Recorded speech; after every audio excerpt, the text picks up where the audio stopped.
Y esto tiene que ver el tema de hoy con todo lo que estamos haciendo. ¿Sí saben cómo se llama el tema de hoy?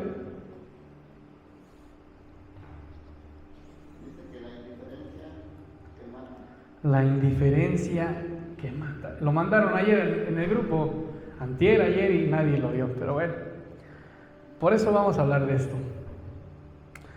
Se llama el tema de hoy, la indiferencia que mata, el peligro de vivir sin preocuparnos por los demás.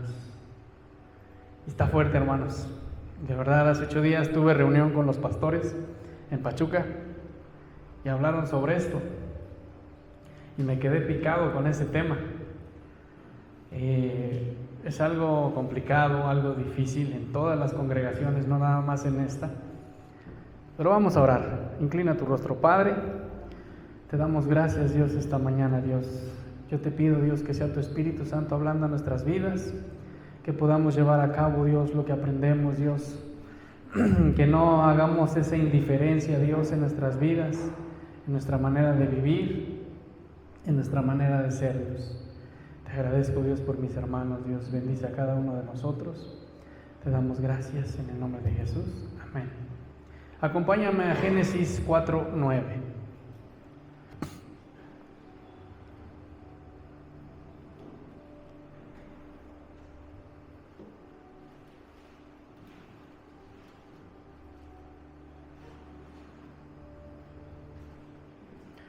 ¿Ya lo tenemos? Dice así Génesis 4:9. Y Jehová dijo a Caín: ¿dónde está Abel tu hermano? Y él respondió: no sé, ¿soy yo acaso guarda de mi hermano? ¿Te das cuenta? ¿Cómo contestó Caín a Dios? ¿Te das cuenta cómo esta manera de responder creo que es una de las más fuertes, más irónicas en la Biblia? Entonces, quiero que entendamos esto, hermano. Dios sí confronta la indiferencia humana y revela que cada creyente tiene una responsabilidad espiritual delante de Dios respecto a las personas que Él ha puesto bajo su influencia, no solamente en pastores, también en los liderazgos, también como padres de familia, también como madres de familia. Entonces, la pregunta de Dios a Caín revela 3 cosas. Punto número 1. Dios ve nuestro corazón. Aunque tú digas, no, es que no, sí, Dios conoce. Podemos esconder resentimientos, podemos esconder envidias, hipocresías de los hombres, pero jamás lo podemos esconder de Dios. Jamás lo vamos a poder esconder de Dios. Quiero que entendamos esto. Dios en su omnisciencia conoce toda tu vida, porque Él nos creó. Punto número 2. Dios no pregunta por falta de información, sino para producir convicción. ¿Qué es convicción, hermanos? Si yo te preguntara hoy, ¿cuál es tu convicción? ¿Tú qué responderías? Y si no lo sabes, anótalo. ¿Qué es convicción? Si tú le preguntas a alguien de otra doctrina, a alguien de otra religión, ¿cuál es tu convicción? No vas a saber qué responderte. Y esta pregunta se la hice a unos muchachos que quedaron que hoy iban a venir, pero no vinieron, porque son católicos. Pero le dije, ¿eres católico por convicción o católico por tradición? ¿Y saben cuál fue su respuesta? ¿Cuál creen? Tradición. Uno me dijo tradición, el otro, no sé, desde chiquito me llevaron. Y esa es una pregunta que la vez pasada platicaba con mi hermano Luis. Entonces, hermanos, quiero que entendamos esto. ¿Qué es convicción? Cuando te pregunten eso a ti, ¿qué contestarías? A ver, participen. ¿Qué es convicción?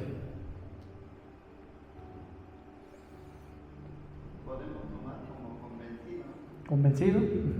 ¿Qué más? Voluntad propia. ¿Qué más?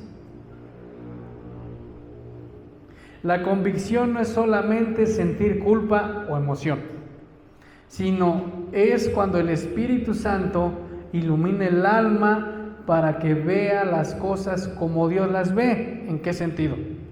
Nos convence de nuestros pecados, de la justicia de Cristo y de la necesidad de obedecer a Dios. Eso significa convicción. Ahora, dice en Juan 16:8, y cuando Él venga, convencerá al mundo de pecado.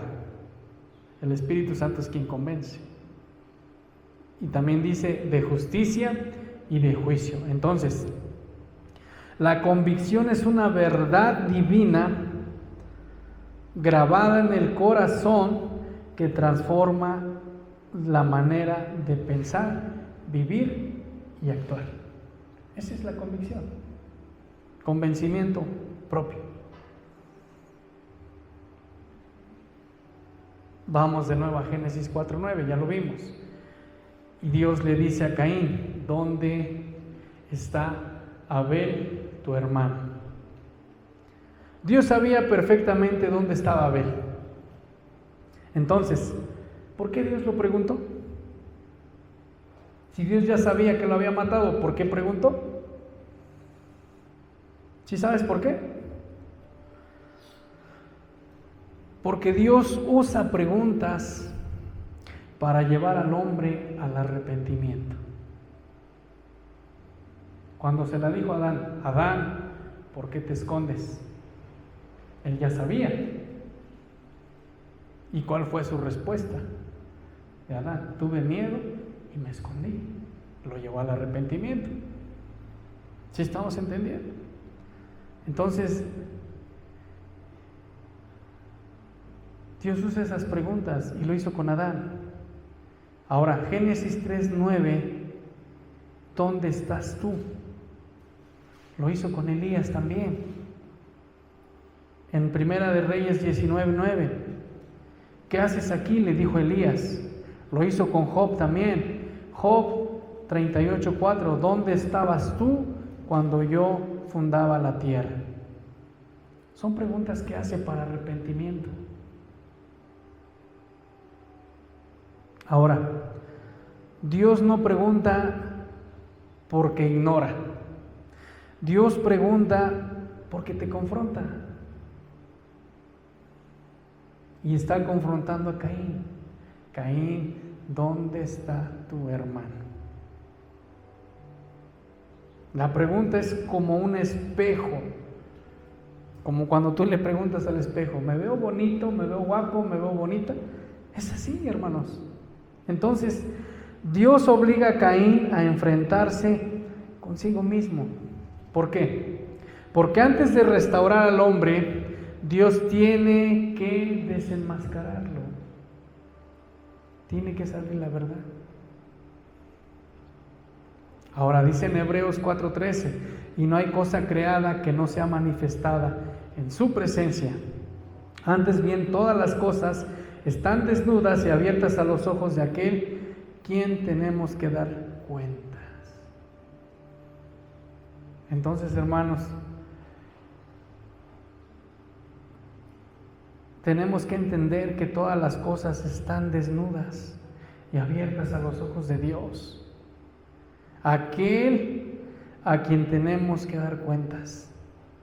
Todo lo que tenemos oculto, todo, incluso lo que vemos en el celular, lo que compartimos, lo que hacemos, todo Dios lo ve. De nada te sirve ocultarlo, porque el día que estemos delante de la presencia de Dios, vamos a tener que dar cuentas. Punto número 3. El mayor pecado de Caín no comenzó en sus manos, sino en su corazón. Antes del asesinato, hubo algo más trágico en esto. Hubo adoración falsa de Caín. Hubo orgullo, hubo amargura, hubo rebelión, hubo envidia. Entonces, el homicidio fue simplemente el fruto que hubo en su corazón.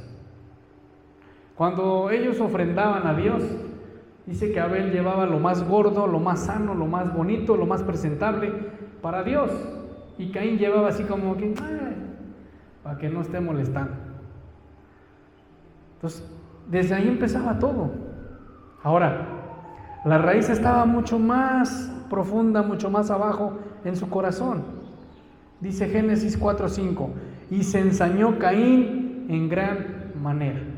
Lo llevó a pasear, lo llevó a caminar y ahí lo mató.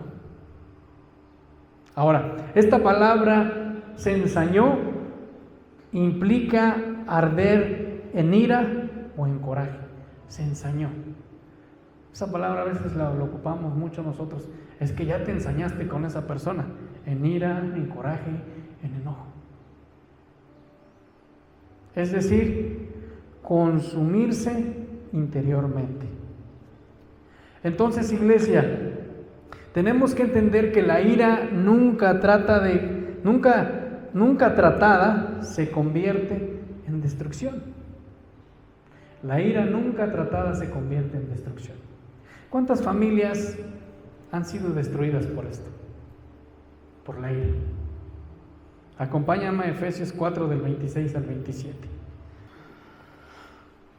¿Qué nos dice Efesios 4 del 26 al 27?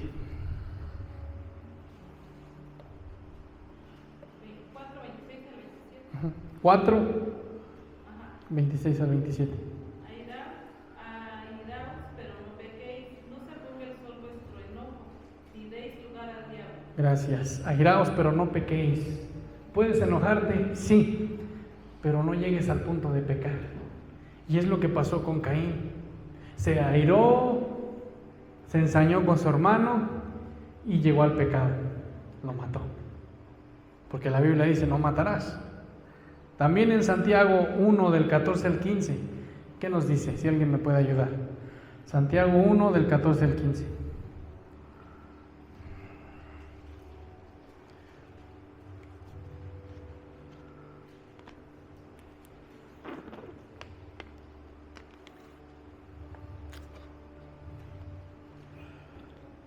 Santiago 1 del 14 al 15.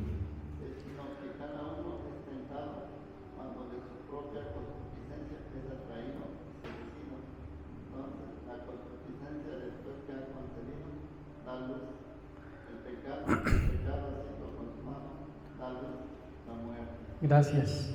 Entonces, hermanos, cada uno es tentado cuando de su propia concupiscencia es atraído y seducido.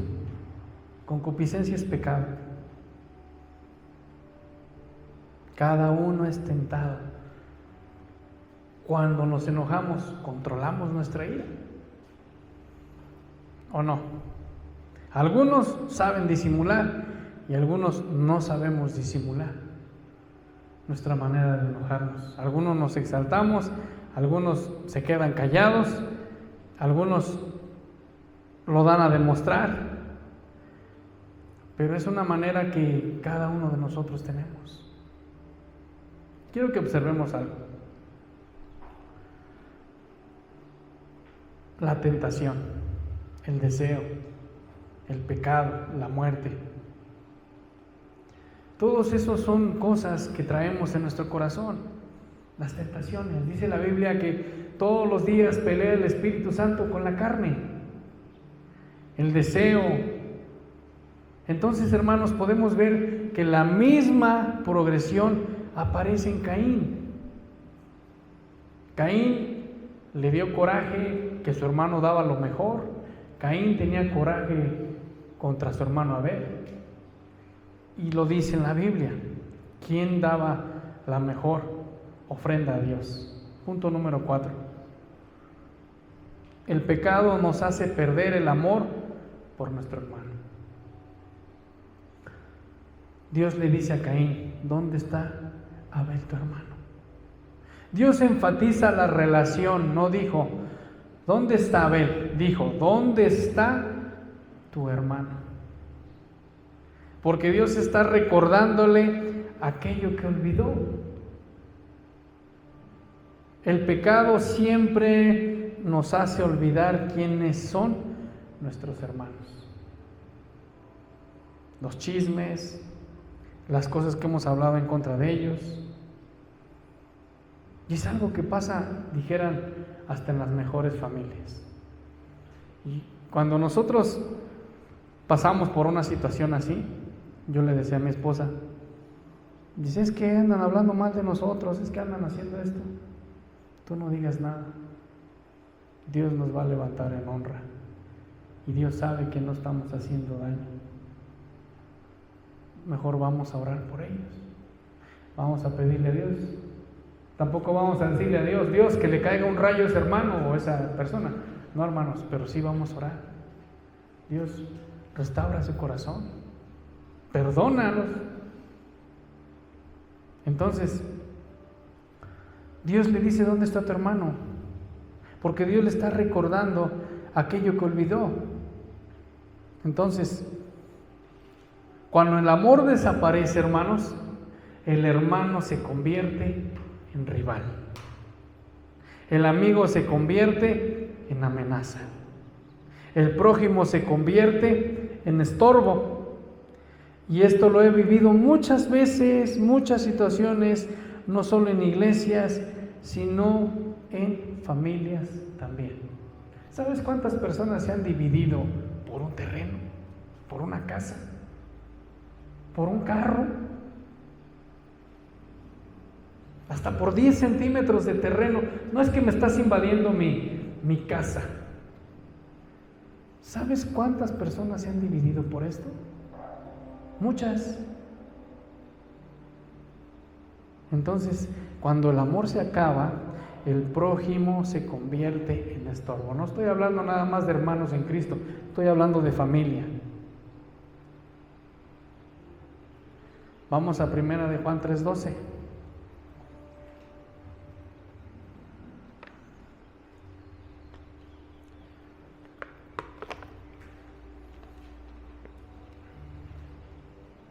Y aquí está la respuesta.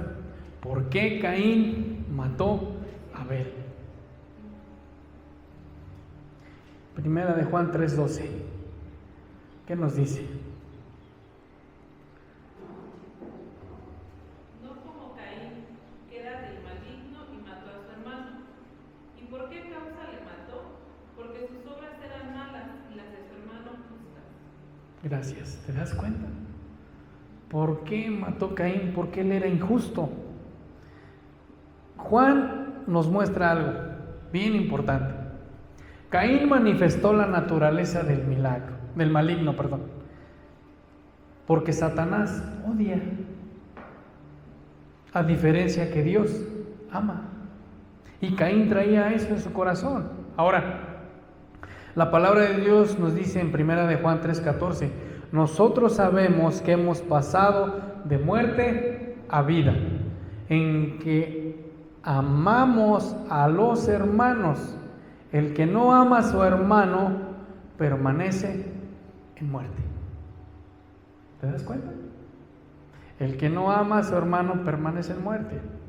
Ahora, nosotros sabemos que hemos pasado de muerte a vida, en que amamos a los demás. ¿Sí estamos entendiendo? En que amamos a los demás hermanos. Una de las evidencias más grandes de un verdadero cristiano es el amor. Y es mencionado en la Biblia, en toda la Biblia. Pablo lo dijo, puedes hablar en lenguas, puedes profetizar, puedes hacer esto, pero si no hay amor, de nada sirve. Puedes dar tu dinero a los huérfanos, puedes dar de comer a las personas, pero si no hay amor, de nada sirve. No son los dones, no es el conocimiento, no son los talentos, es el amor. Puedes tener todo, pero si no hay amor, de nada sirve. Punto número 5. La respuesta de Caín revela la filosofía del mundo hoy en día y en todo el tiempo. Génesis 4:9. ¿Soy yo acaso guarda de mi hermano? ¿Cómo le contesta Caín a Dios?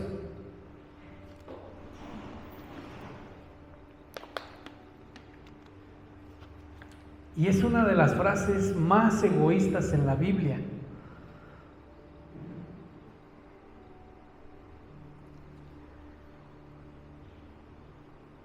Podemos entender esto como: no me importa.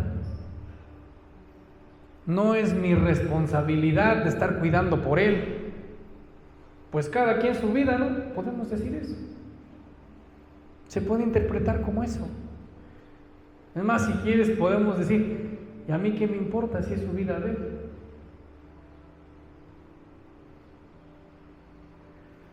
Y esa sigue siendo la voz del mundo y de algunos cristianos todavía.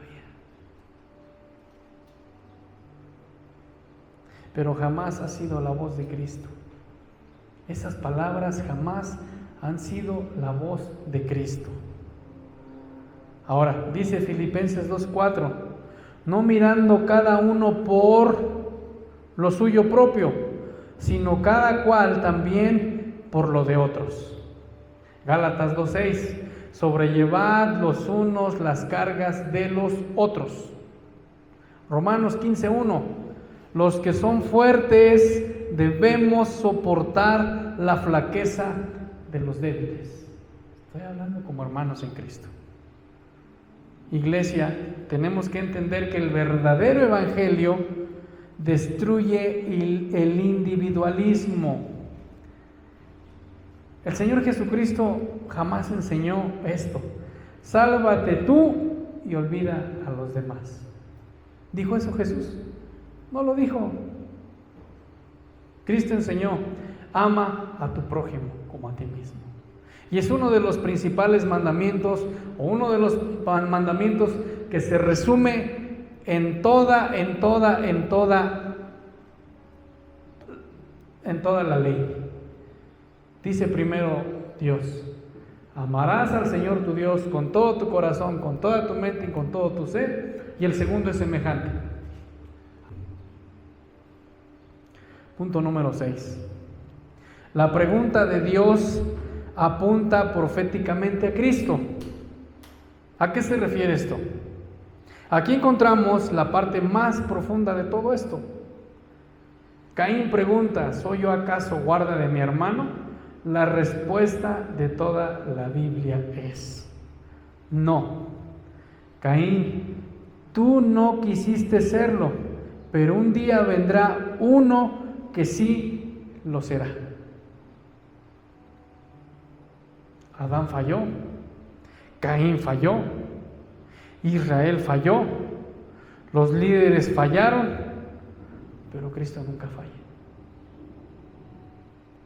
¿Sí estamos entendiendo?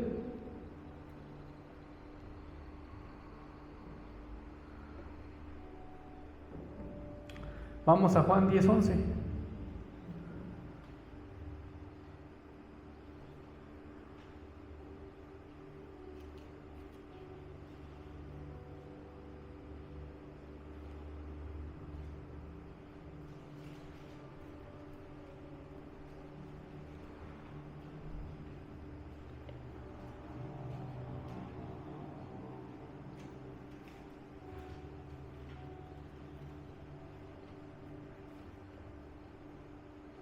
Juan 10:11, ¿qué nos dice?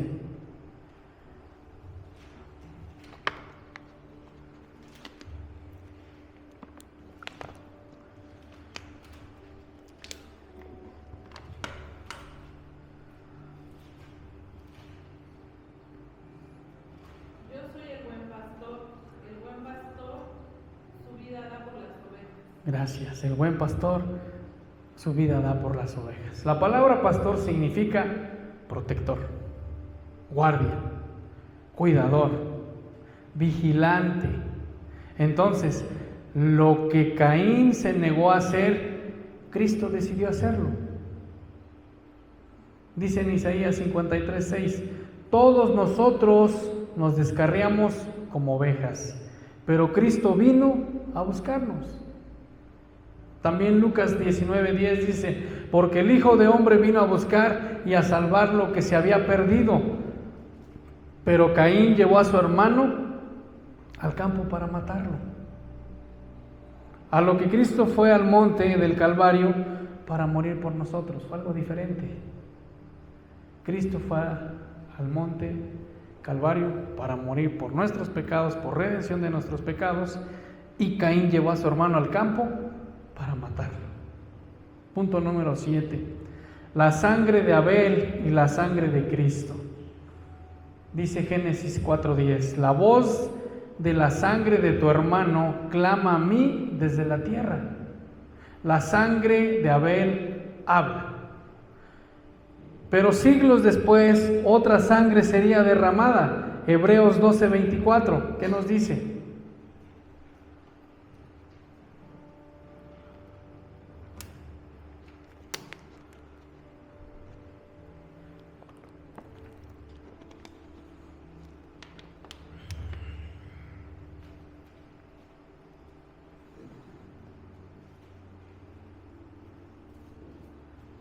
Hebreos 12:24.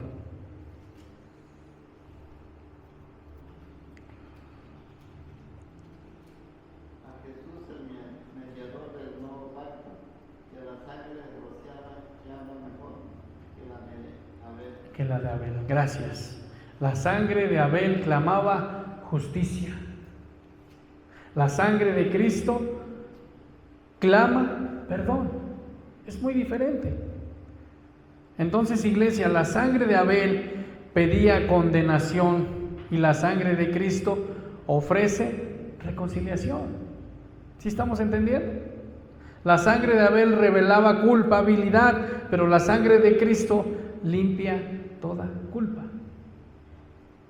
Eso es en el Antiguo Testamento. En el Nuevo Testamento es la sangre de Cristo limpia toda culpa. Ahora, la pregunta sigue recorriendo todos estos siglos. No murió nada más en Génesis, llegó a las congregaciones, llegó a nuestras casas, llegó a este culto, y Dios nos sigue preguntando, ¿dónde está tu hermano? ¿Cuántas veces hemos matado espiritualmente a una persona? ¿Dónde está el hijo que dejaste de discipular? ¿Dónde está la esposa que necesita tu liderazgo espiritual? ¿Dónde está el hermano que dejó de congregarse? Por un malentendido, por situaciones. ¿Dónde está el amigo que se está perdiendo? Porque eso incluye nuestro hermano. ¿Dónde está el alma por la que nunca has llorado? Porque ¿sabes qué, iglesia? Un día estaremos delante de la presencia de Dios y Dios nos va a preguntar por todo esto. Dios solamente nos preguntará, ¿por qué no hiciste esto? ¿Por qué hiciste el otro? Y no solamente dará cuentas el pastor por las ovejas. El padre dará cuentas por sus hijos. El esposo por su hogar. El líder por los que influenció y por los que no edificó. Entonces, cada creyente, iglesia, responderá por el amor que mostramos hacia los demás. Porque la pregunta en Génesis 4:9 es mucho más que una pregunta Caín. Es una pregunta para cada generación, es una pregunta para cada iglesia, para cada creyente. Y hoy el Espíritu Santo nos pregunta, cuando yo pida cuentas, ¿dónde está tu hermano? Ahora, esto incluye todo, como congregación. Miren, hermanos, me da tristeza a veces ver que en las redes sociales compartimos, perdón que lo diga así, pero cada estupidez que compartimos, tonterías, y no no compartimos algo bíblico? Si no quieres compartir lo del programa, no hay problema, pero comparte algo que edifique. Un pastor siempre me dijo, las redes sociales sirven para dos cosas, para edificar o para destruir. ¿Sí o no? Es la verdad. Para dos cosas. A veces veo a personas compartiendo, cristianos que tengo en las redes sociales, los veo compartiendo de lo que acaba de pasar, la marcha, defendiendo el orgullo gay, lesbianas, compartiendo eso. Cristianos, estoy hablando de cristianos, compartiendo eso. ¿En qué te edifica eso? En nada. ¿En qué te edifica? En nada. Y yo me he dado cuenta, porque siempre publico cosas, trato que sean para edificar. Subí un video sobre el matrimonio, ¿y sabes cuántos likes le pusieron? Solamente 4. Y no me importa si le ponen o no, no me importa si los ven o no. Yo soy de las personas, perdón que se los diga así, pero no me gusta ser metiche, no me gusta estar en las redes sociales viendo los estados, ni en WhatsApp viendo los estados. Sí subo mis estados de mi trabajo y cosas así, pero no me gusta meterme a las páginas de otras congregaciones tampoco. No me gusta. Trato de subir algo que edifique. Digo, alguien le puede ayudar. ¿Y qué crees? Que personas que ni siquiera se congregan en esta iglesia me han pedido apoyo. De verdad. Es más, ni siquiera son cristianos. Esta semana le di consejería a un muchacho que su esposa lo dejó, lo abandonó y lo cambió por otro. Está destrozado. Es el segundo que me toca este año este tipo de personas. En serio, me platican las cosas que ellos sienten y dije, híjole, cuate, ¿cómo permitiste esto en tu vida?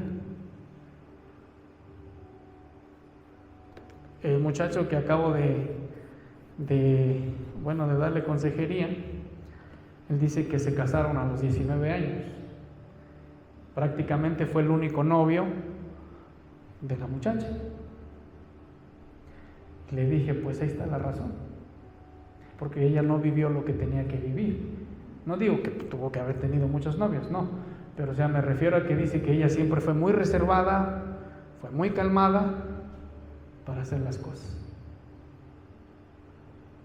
Y cuando ella de hace 3 años dice, sí, yo fallé, dice, pero comprendí que primero está mi familia. Fallé hace 10 años, ya íbamos a cumplir 20 años este fin de año, dice, imagínate, dice, y todavía viene, me veo con ella, no tiene ni 3 meses, 4 meses que nos dejamos, viene toda chupeteada de aquí del cuello, dice. Y dice, ¿no te sientes mal de venir así delante de mí y venir toda así de tu cuello, que ya estás con otra persona? Y él me dijo, todavía aún así me dijo, y dije, esta sí es misericordia, aún así yo regresaría con ella. Nosotros lo vemos así, pero a veces así Dios también nos hace. Hemos pecado, hemos hecho tan solo el profeta Oseas. ¿Cómo fue la esposa? La metáfora que pone el pueblo de Israel comparado con una prostituta, y aún así la recogió. Fue infiel. Y a veces, qué tonto, qué menso, y decimos cosas que no, pero ahí está. Créanme que ahí está un reflejo de algo que a veces que llevamos tiempo en el evangelio y que no practicamos. Lo veremos como tonto, como absurdo. Claro, también hay niveles, ¿verdad? Pero pues también llegar a ese punto, digo, pues bueno, si ya no me quiere, pues no voy a insistir y ya. Y hablé con él y le dije, oré por él, y sucedió algo bien chistoso, porque íbamos a ir a una cafetería, pero pues ninguna cafetería casi hay aquí en Ixmiquilpan. Llegamos a una y iban a cerrar. Entonces nos fuimos a la Paletería Plus del Valle, ya estábamos platicando. Nos fuimos hasta el fondo, platicamos ahí.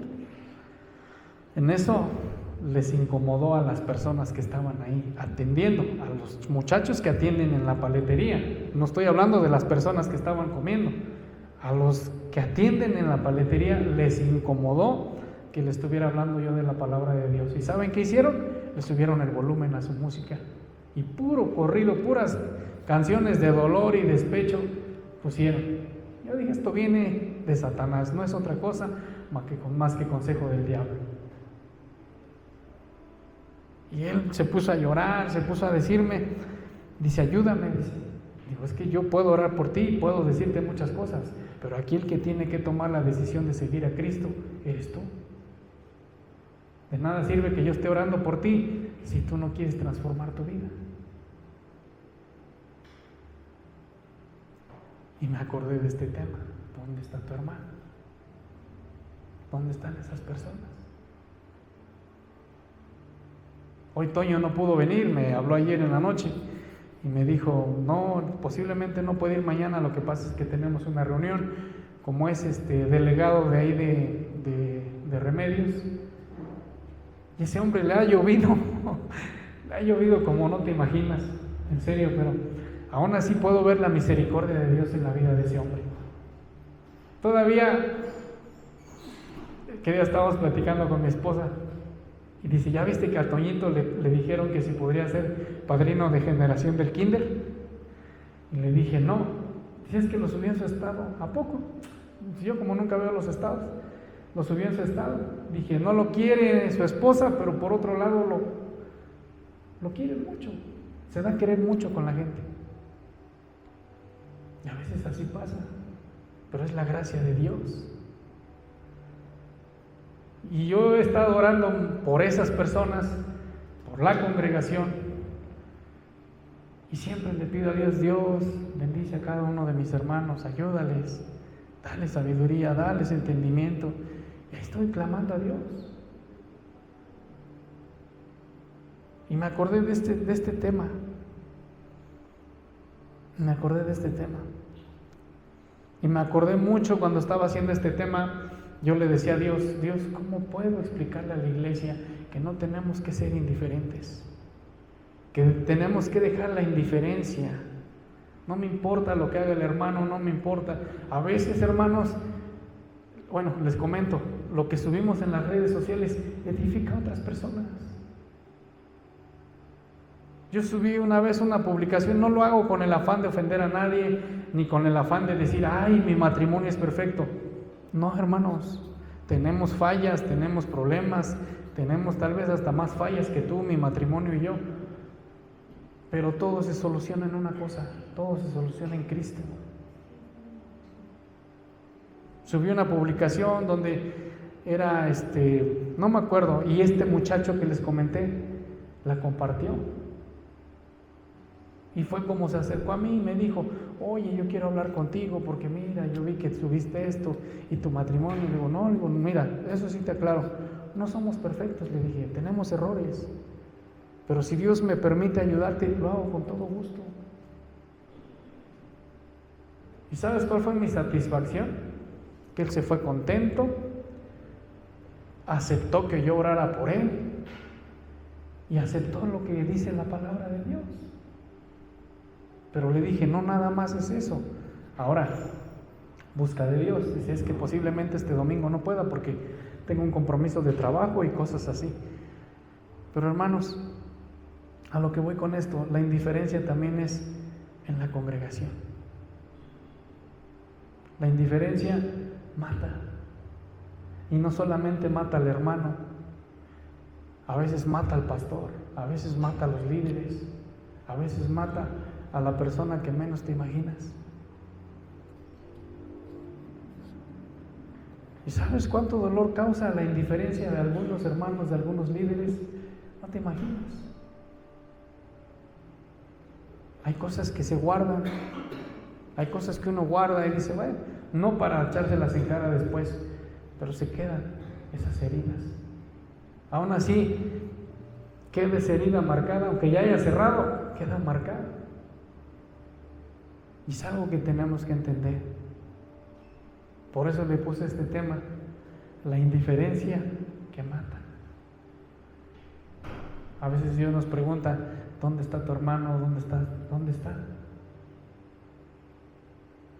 Y a veces nosotros somos como a Caín. ¿Qué acaso yo soy guarda de mi hermano? Es una de las preguntas más groseras en toda la Biblia. Y nos pasa. Les digo, lo peor de todo es que nos pasa en las congregaciones, y no nada más en esta, en todas las congregaciones. Y es algo que tenemos que hacer.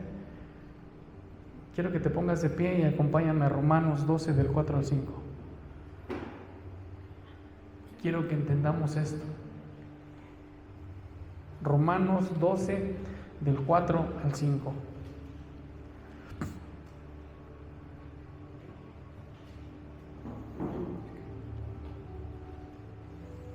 Y quiero que entiendas esto, hermano.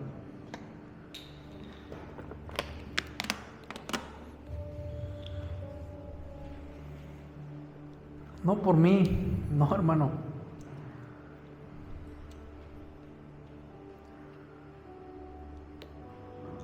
A veces invitamos a personas a las congregaciones y no nos damos cuenta que hasta por una publicación no vienen a la iglesia. Por lo que publicamos, por lo que ponemos. Yo lo he escuchado. Es que iba a ir a la iglesia, pero vi la publicación de tal persona y dije, no, esos son igual que todos los demás. ¿Te das cuenta? Tenemos que tener cuidado con nuestros hermanos, con lo que hacemos, nuestras acciones, nuestros ademanes, porque hasta eso tiene que ver. Por ejemplo, hay personas que tienen esa malla, que se vaya la goma. Levantamos la mano, ya la gente lo toma como una mentada. Tenemos que tener cuidado. Romanos 12 del 4 al 5 dice, porque de la manera que un cuerpo tenemos muchos miembros, pero no todos los miembros tienen la misma función. Así nosotros, siendo muchos, somos un cuerpo en Cristo y todos miembros los unos de los otros. Esta iglesia no funcionaría sin todos y cada uno de nosotros. Algunos son el pie, algunos son la mano, algunos son los ojos, algunos son los pies, algunos la nariz, las orejas. No me refiero a los chismosos, no, es una metáfora que estoy poniendo, pero todos tenemos una función. El problema de esto es no tener la indiferencia a lo que hacemos, a lo que publicamos, a lo que compartimos, no tener esa indiferencia. Porque hay personas que son bíblicos, pero para atacar a las personas. Son bíblicos, pero para atacar a la hermana o al hermano que me cae mal. Siempre ve mis historias, por eso le voy a poner esto, ¡pum!, lo lanzo. Aguas con lo que hacemos.